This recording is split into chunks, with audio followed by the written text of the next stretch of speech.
Magandang araw, Sir Wilbur po, at your service. Narito ang ETUlay upang gabayan ka sa inyong pag-aaral upang lubos na maunawaan ang iba't ibang paksa o subject.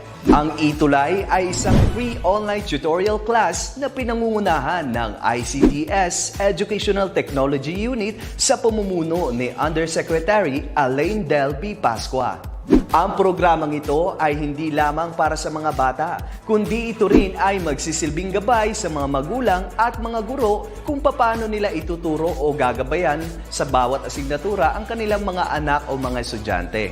Sa kasalukuyan, ang self-learning module mula sa rehiyon ng Calabarzon at kilala sa tawag na pivot ang ginagamit sa ating ETUlay online class. Kaya ano pang hinihintay ninyo? Ihanda na ang inyong mga ballpen o lapis, papel o kwaderno at samahan kaming itulay ang pagkatuto para sa bawat batang Pilipino.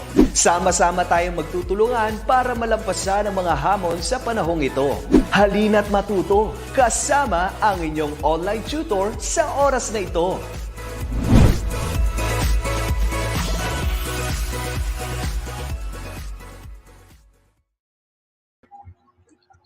Good morning, dear students. So here we are again in our Edtech ETUlay online tutorial for business ethics.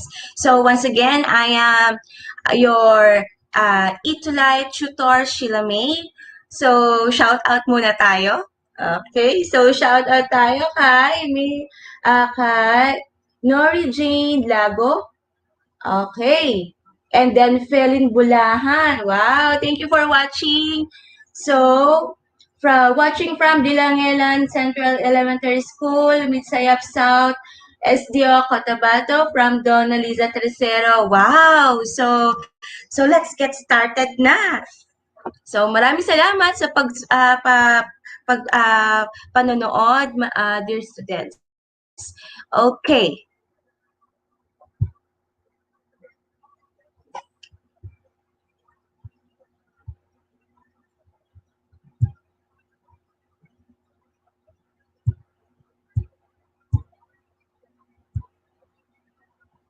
Okay, so umpisahan na po natin.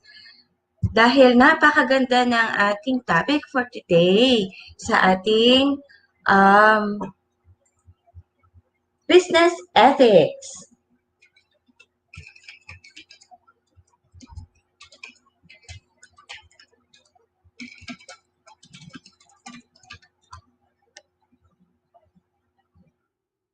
Okay, so our lesson for today is about nature and forms of business organizations. Okay, once again, I am your tutor, Sheila, for the business ethics from 11 o'clock to 11:30 every Friday. Okay. So our quarter 3, week 1, at the end of our tutorial, you are expected to differentiate the forms of business organizations. Okay, so first, let's have a question, what is a business? So a business is an organization or economic system where goods and services are exchanged for one another or for money. So business is also known as an enterprise, agency, or firm. Okay. So we have types of business organizations. The first is the sole proprietorship. Okay. Sole proprietorship is also known as sole trader. Okay, it is owned by one person and operates for their benefit. Okay, so tatandaan lang natin, ang sole proprietorship ay, ang pagmamayari niyan ay iisa. Okay, yan, owned by one person. Kaya nga, the word sole, isa, no? So, and operates for their benefit. Hello, Warner. And then, good morning then. Alma, watching from Don Mariano C. Pamintuan Elementary School, Makilala West District of SDO, Cotabato. Okay. So let's determine what are the advantages of sole proprietorship. So the advantages of sole proprietorship is no formal charter required. So hindi kailangan na ipa-register to sa SEC, no? So most likely itong sole proprietorship ay maliitang mga negosyo lang ito, no? It's like sari-sari store, no? So most likely kailangan lang nito is business permit o business license. Pero kung malakihan naman yung iyong negosyo, so kailangan na nating i-register yan sa BIR. Kaya meron tayo dito significant tax savings. Yan, later yan. So, aside from no formal charter required, less regulation and red tape din. Hindi mo lang masyadong mga sinusunod lang. Most likely, dun lang kung ano yung ating legalities or regulations sa municipality, yun lang, no? Significant tax savings. Okay, dahil most likely business license lang yung ating binabayaran dito taon-taon, no? Unless, kung malakihan na yung iyong negosyo, so kailangan, at may mga empleyado ka na, kailangan mo nang i-register yan sa BIR. So, iyan, magkakaroon ka na ng tax. Okay, so merong certain capital yan na kung saan kailangan na i-register na yan sa BIR. Okay, so, shout out, Haji Salik-Salik. Good morning din from Pantar Central Elementary School, Division of Lanao del Norte. Okay, so salamat sa iyo sa pananood. Watch and learn, dear students. So, next is minimal organizational cost. Since na ikaw lang ay mag-isang ikaw lang yung mag-isang nag-ooperate nito, no? So, wala kang masyadong empleyado. So, maliit lang din kung maliit ang negosyo mo, maliit lang din yung binabayaran mong utilities, no? So, maliit ng organizational cost or yung sinasabi nating overhead. Unless kung medyo palalakihin mo yung iyong negosyo at dito meron ka ng mga empleyado, that's the time it varies doon sa overhead mo. Profits and control not shared with others. Yes, that's correct. It is because since na ikaw lang ang may-ari ng iyong negosyo, so meaning to say, lahat ng kita, salo mo lahat yun. Siyempre, ikaw lang yun eh. Ikaw lang din ang may control in terms of management and operation of your business. Next, what are the disadvantages? Wow, good morning sa'yo from Boracay National High School. Okay. So the disadvantages of sole proprietorship is limited ability to raise large sums of money. Since na ikaw lang ang mag-isa, so most likely very limited yung pag-generate mo ng what do you call that, yung sa capital. So ano ang kailangan mo para magkaroon ka ng additional capital? Most likely, kailangan mo na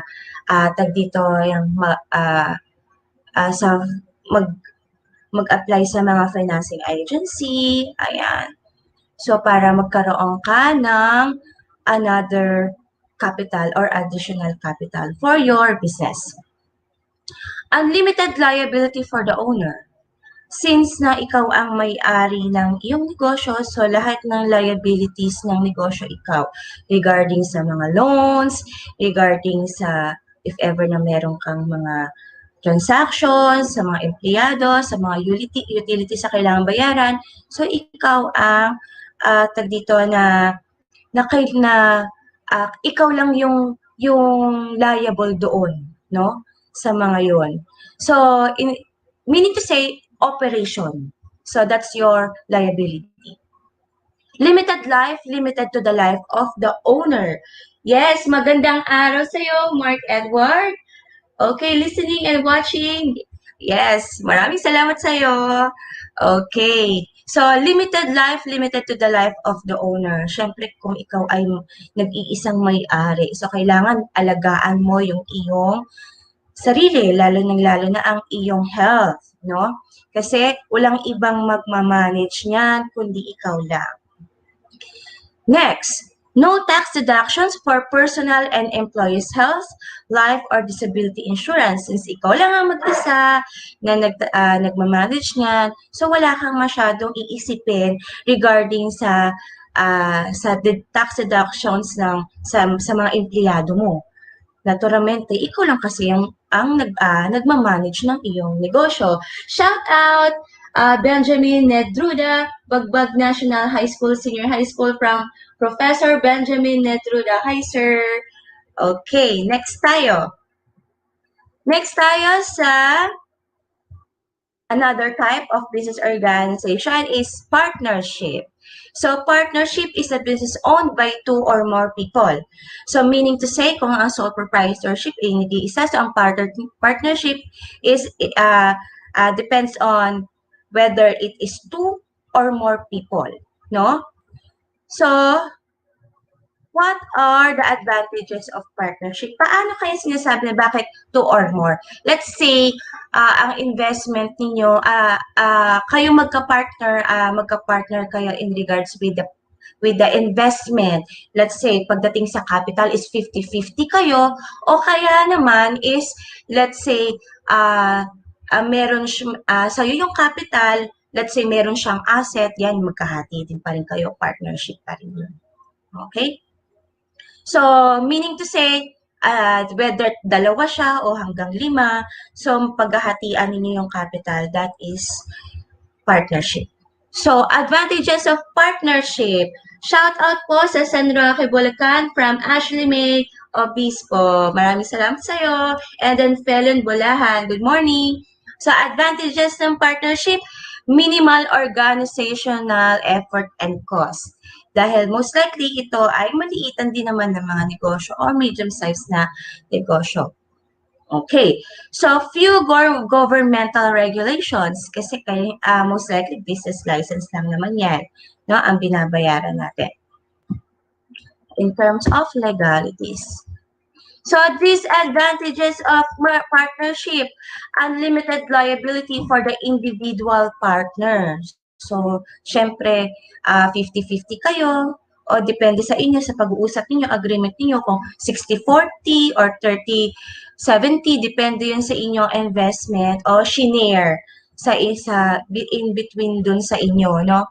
So, unlimited liability kasi syempre paghahatian nyo rin yung liabilities ng business in terms of the for the utilities or let's say sa mga what do you call that, yung pagdating dun sa operational cost, no? Kung meron kayong loans, paghahatian nyo yun, no? So, limited ability to raise large funds o large sums of money, yes. Since na dalawa lang kayo o kaya 5 kayo, so it's as well difficult to raise large sums of money. Lalong-lalo na kung limited lang din ang inyong kakayahan regarding din sa capital. Okay, good morning watching from the WFES Quezon City, from Un Brillantes at Tabay, and then shout out then from Mirna Di Brigoli and Maria Beatriz Gomez from Marilao, Bulacan. Maraming salamat. And then, another disadvantage is limited life dissolved upon the death or withdrawal of any of the partners. Siyempre, let's say sa magka-partner is nagkasakit o kaya hindi na siya capable na mag-operate or let's say ang masaklap is yun nga death of your partner sa negosyo o kaya naman pag sinabi natin withdrawal of the partner, let's say winidraw niya yung kanyang kapital, so mapipilayan ng negosyo. So that's a great disadvantage for the partnership. Okay? Kasi mahirapan ng mag-operate, lalo na let's say ang partner mo na nag-withdraw dun sa business, let's say 70% yung kanyang share dun sa business mo, so mahihirapan talagang bumangon din o mag-operate yung negosyo pa ulit. Okay. Next tayo is we have a type of partnership, which is limited partnership. It is a special form of partnership where one or more partners, but not all, have limited liability up to their investment in the event of business failure. Okay. So next tayo. So sa limited partnership, the general partner manages the business. Okay. So meaning to say yung pinaka sole na partner, yon. Yung siya yung talagang nagmamanage ng business. Limited partners are not involved in daily activities. The return to limited partners is in the form of income and capital gains. Example, so let's say, ako yung general partner, ako yung talagang nagmamanage ng business. So yung kapartner ko sa negosyo, nag-share lang siya ng capital. So most likely, hindi siya mawala siyang masyadong involvement in regards of the management of the business. Meaning to say, ang kanyang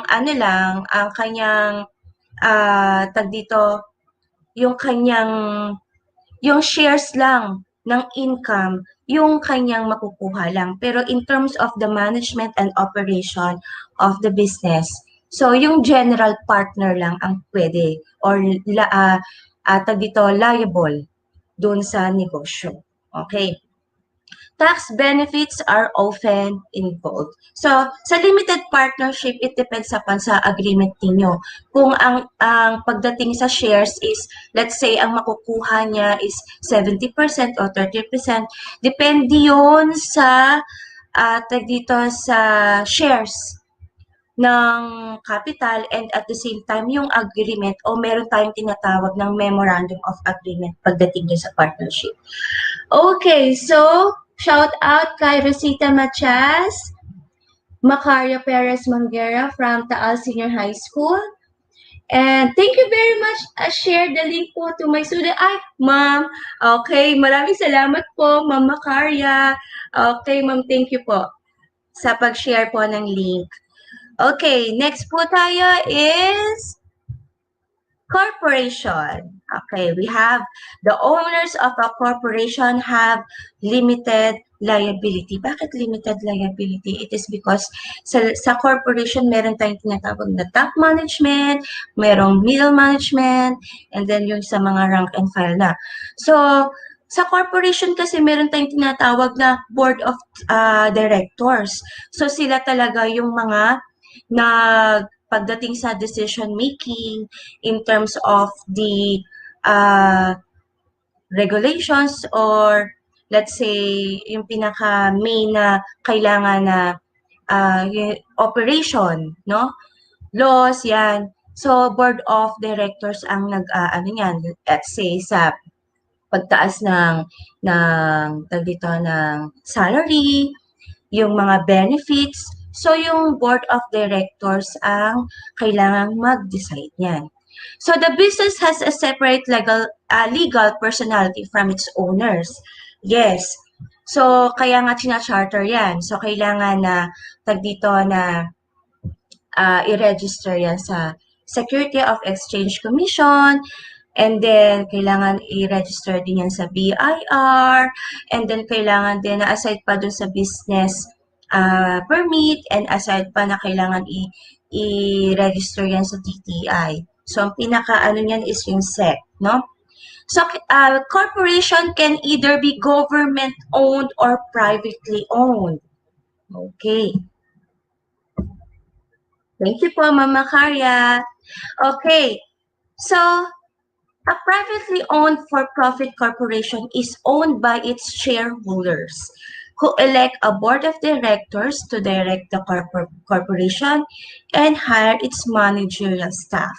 So, meron tayong shareholders, meron tayong board of directors, and then susunod na doon is yung nasa top management na, yung CEO, and then sa dito, mga managers na, and then yun na yung sa mga employees na. Okay, so meron kasing structure yan o tinatawag tayong organizational structure.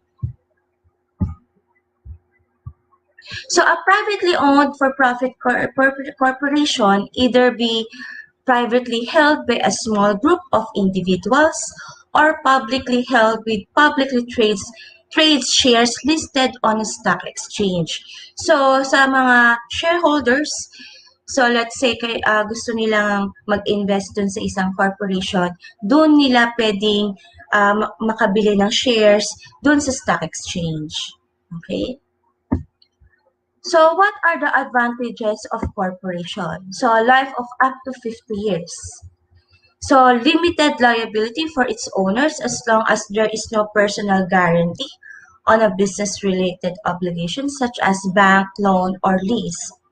Ease of transfer of ownership through transfer of stock and ability to raise large sums of capital. Paano ability to raise large sums of capital? Kasi you have a lot of shareholders na kung saan yun ang i-invest sa inyong sa corporation o sa business, no? And as well, ease of transfer of ownership kasi let's say yung isang ang isang member ng corporation is let's say namatay o kaya kung namatay man yung isang member ng corporation, pwede niyang i-transfer yon sa kanyang sa kanyang relative o kaya pwede namang ipagbili niya yung kanyang shares of stock. Okay? So, life of up to 50 years kasi syempre yan yung let's say yung CEO. So, let's say namatay o kaya naman is hindi na siya yung magiging CEO. So, most likely, may kasunod pa, no? Let's say, i-appoint yan mamaya, yung structure ng corporation, malalaman natin kung paano ina-appoint ang president or ina-appoint yung sa ini-elect yung sa board of directors. Next is, what are the disadvantages of corporation? It is difficult and costly to establish. Yes, kasi kailangan mong i-register sa SEC yan as a formal para magkaroon ng formal charter. And subject to double taxation on its earnings and dividends paid to shareholders. As long as tumataas yung income tax ng corporation, tumataas din yung tax, no? O yung income ng corporation, tumataas yung tax. Next is, pagdating din sa dividends ng shareholders, depende din yon sa income ng corporation. No? And then, bankruptcy even at the corporate level does not discharge tax obligations. So, kahit merong bankruptcy, so kailangan pa rin na magbayad pa rin tayo ng tax. So, ayan, we have the structure of a corporation. So, the shareholders elect the board of directors or they have the authority to elect the board of directors. And then the board of directors have the authority to appoint the president in a corporation. Okay. So, okay ba tayo? Okay. So, let's have a quiz. Okay. Ready na ba mga dear students? Shout out muna tayo from Lydia Narvaez Lee, Mayet Eugenio Rose from Malabon City, and as well from Gilric Pacificador. Hello po. And then, Ashley May Obispo from San Roque, Bulacan. Ayan. Quiz time tayo. Okay, ready na. So, it is another term for business is What is it? Another term for business. A, is it enterprise? B, firm? C, agency? D, all of the above. So what is the answer? Okay. So the answer is, okay. So another term for business is either it is an enterprise, either it is either a firm, and it is either an agency. It is those are the terms of business. Yes. Wow, ang galing naman. Ang galing ni Delia G. Flores. She got the correct answer. And then Fritzy Yumo Delantar. Next tayo. A form of business organization that is owned by one individual. A, single proprietorship. B, partnership. C, corporation. Or D, cooperative. So what is the answer, dear students? Okay, the answer is single proprietorship. Wow, very good. Delia G. Flores. Okay. Wow. Very good din si Mark Edward, Zenny Samolde, and Fritzy Yumol Delantar. Next tayo. A form of business organization owned by the shareholders that has a life of up to 50 years. A, single proprietorship. B, partnership. C, corporation. Or D, cooperative. So what is the answer? So the answer is corporation. Okay? Who got the correct answer? Okay. So, next tayo. Ayan. Maria Beatriz Gomez. Very good. So, Delia G. Flores. Very good. So, next tayo. A form of business organization that has a legal entity apart from its owners, and these owners has limited liability. A, single proprietorship. B, partnership. C, corporation. D, cooperative. Okay.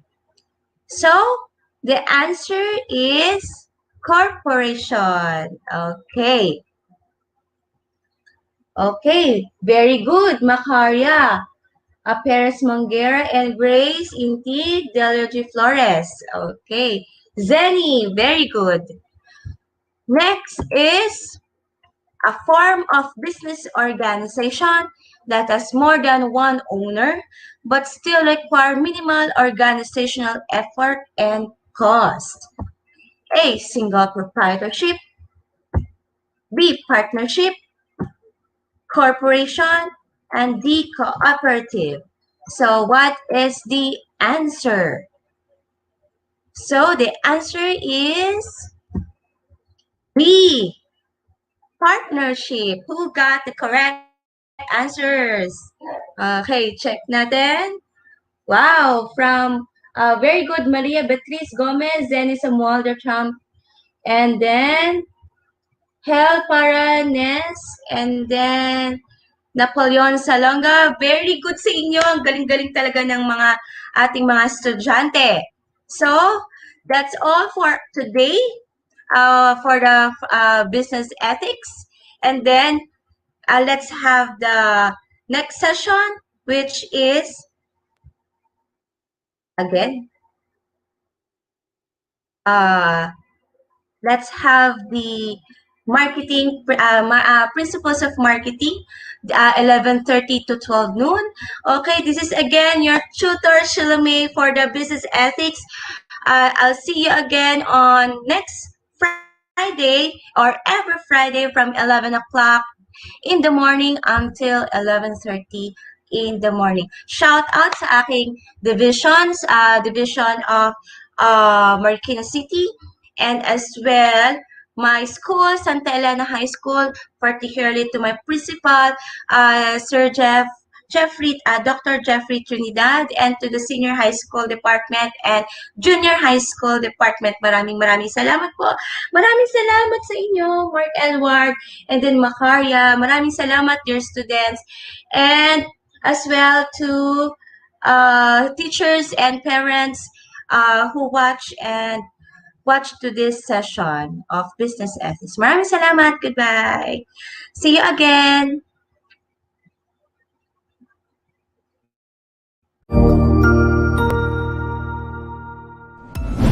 Sigurado ako na marami ka na namang natutuhan sa ating ETUlay tutorial session ngayong araw.